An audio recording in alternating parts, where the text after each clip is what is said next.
बहुत गुड़िए पुरुष अच्छा पागल कारण इमिति पागल था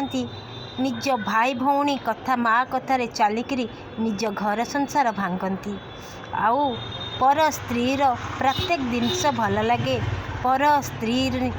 माने निज स्त्रीर चुगुली जाइकरी पर स्त्री आगे करती आउ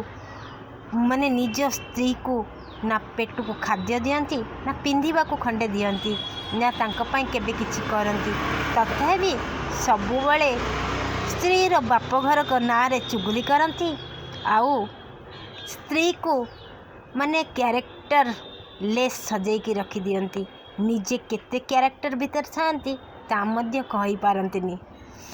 ए भलिया पुरुष को सतरे इस समाज केमिति बंचई रखती ता मध्य कहवा असंभव। भगवान एमान को सद्बुद्धि दियंतु आउ